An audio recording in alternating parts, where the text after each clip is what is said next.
Bismillahirrahmanirrahim. Assalamualaikum warahmatullahi wabarakatuh. Kami dari kelompok 13 akan mempresentasikan mata kuliah Filsafat Pendidikan yang berjudul Problematika Pendidikan dalam Reformasi dan Konsepsi Pendidikan Indonesia Masa Depan. Sebelumnya, izinkan kami memperkenalkan diri.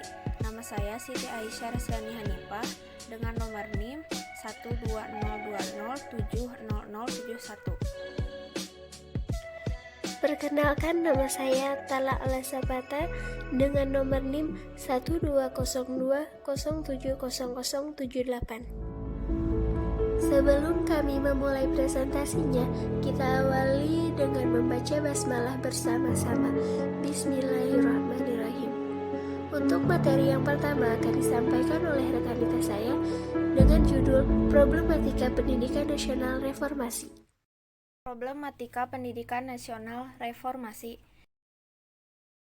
Filsafat pendidikan adalah mencari konsep-konsep yang dapat menyesuaikan gejala yang berbeda-beda dalam pendidikan dan suatu rencana menyeluruh yang berhubungan dengan pendidikan dan bidang-bidang kepribadian manusia.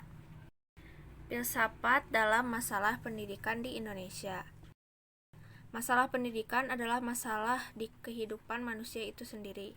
Maka untuk memecahkan masalah tersebut, ilmu pendidikan selalu mengandalkan filsafat sebagai landasan utama.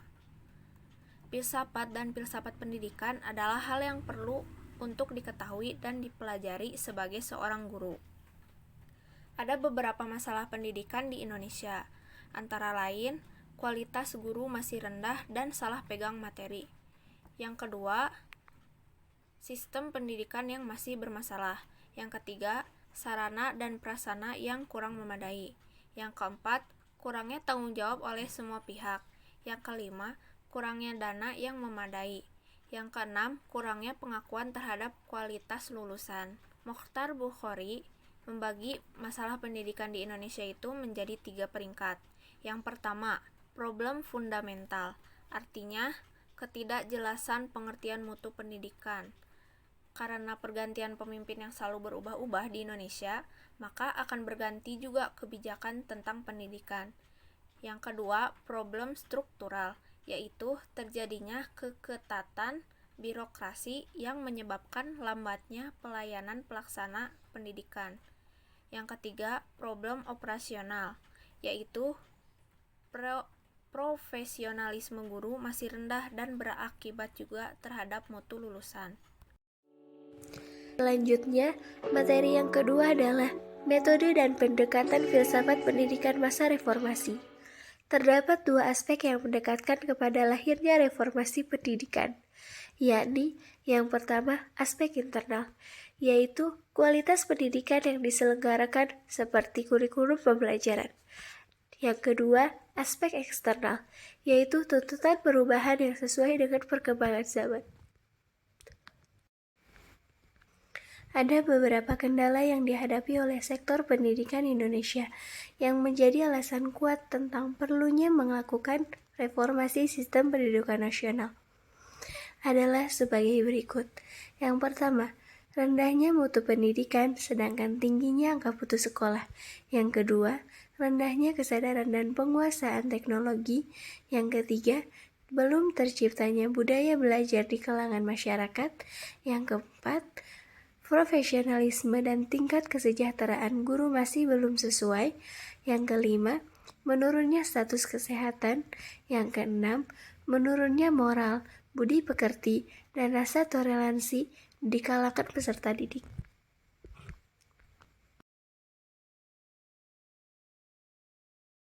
Salah satu metode untuk lahirnya pendidikan reformasi yakni kemajuan di bidang sains dan teknologi informasi.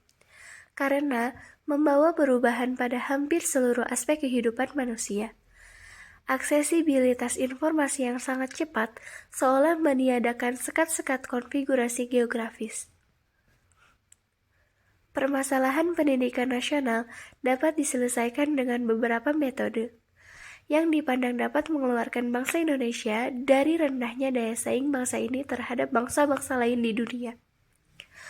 Adapun metode yang dimaksud adalah yang pertama, pembentukan Komisi Nasional untuk Kemajuan Pendidikan yang bertugas mengkaji secara mendalam berbagai permasalahan pendidikan. Yang kedua, pemberian kewenangan dalam desentralisasi pendidikan perlu diperluas termasuk dalam mengembangkan kurikulum, manajemen berbasis sekolah, dan sistem perekrutan tenaga pendidik dan kependidikan. Yang ketiga, aspek pembiayaan sebagaimana diamanahkan dalam Undang-Undang Nomor 20 Tahun 2003 tentang Sistem Pendidikan Nasional harus segera direalisasikan. Materi selanjutnya adalah konsepsi pendidikan masa depan di Indonesia. Tujuan pendidikan Indonesia. Tujuan pendidikan di Indonesia terdapat dalam Undang-Undang Nomor 2 Tahun 1985 adalah untuk mencerdaskan kehidupan bangsa dan mengembangkan manusia yang seutuhnya, yaitu 1. Bertakwa kepada Tuhan Yang Maha Esa. 2. Memiliki pengetahuan. 3.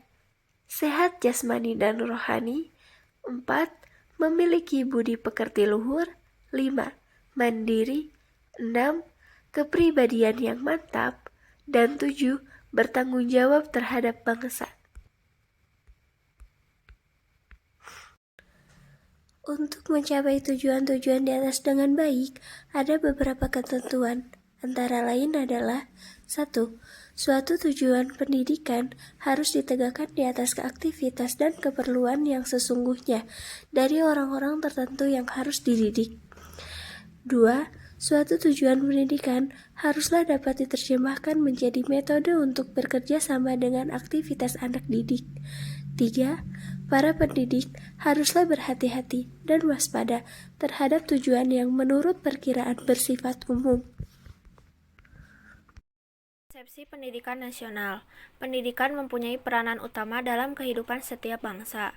Pendidikan nasional adalah pendidikan yang sesuai dengan kenyataan yang berlaku dalam masyarakat ataupun bangsa.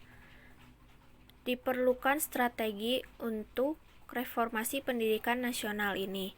Yang pertama, pendidikan keluarga sekolah haruslah dijadikan pusat pengembangan kebudayaan daerah dan nasional. Yang kedua, visi pendidikan nasional berakar dari kebudayaan nasional. Yang ketiga, prinsip-prinsip kehidupan nasional yang berdasarkan Pancasila perlu dilaksanakan dalam kehidupan sehari-hari. Yang keempat, menghidupkan dan mengembangkan tata cara hidup demokrasi. Yang kelima, desentralisasi dan sentralisasi pengelolaan pendidikan yang seimbang.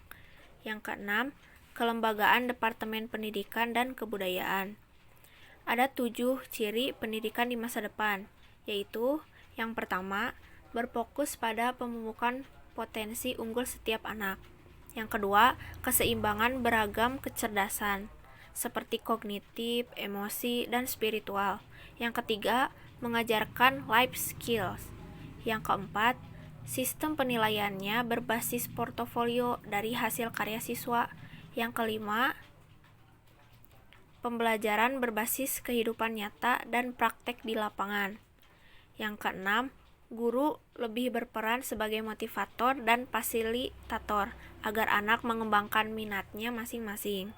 Yang ketujuh, pembelajaran didasarkan pada kemampuan dari cara atau gaya belajar dan perkembangan psikologi anak masing-masing. Alhamdulillahirrahmanirrahim. Materi filsafat pendidikan mengenai problematika pendidikan dalam reformasi dan konsepsi pendidikan Indonesia masa depan telah selesai disampaikan. Maka dari itu, kesimpulan akan disampaikan oleh rekan dites saya. Kesimpulan dari materi ini adalah yang pertama, pendidikan saat ini dihadapkan pada berbagai tantangan globalisasi. Yang kedua, hal yang mendasar bagi problematika pendidikan dipengaruhi oleh dimensi kepemimpinan ataupun pemerintah, baik pemerintah pusat ataupun daerah. Yang ketiga, metode pembelajaran yang tepat bagi anak didik perlu dicari jalan tengah yang terbaik sebagai solusinya. Yang keempat, sejalan dengan tantangan kehidupan global, peran dan tanggung jawab guru pada masa yang akan datang akan semakin kompleks, sehingga guru dituntut untuk melakukan berbagai peningkatan dan penyesuaian penguasaan kompetisinya. Sekian dari kelompok kami, semoga ada manfaatnya. Terima kasih kepada Ibu dosen, selaku dosen pengampu filsafat pendidikan yang telah membimbing kami. Terima kasih kepada teman-teman semuanya yang telah menonton video ini. Mohon maaf apabila banyak kesalahan karena kami juga masih dalam proses pembelajaran. Wabillahi taufiq wal hidayah. Wassalamualaikum warahmatullahi wabarakatuh.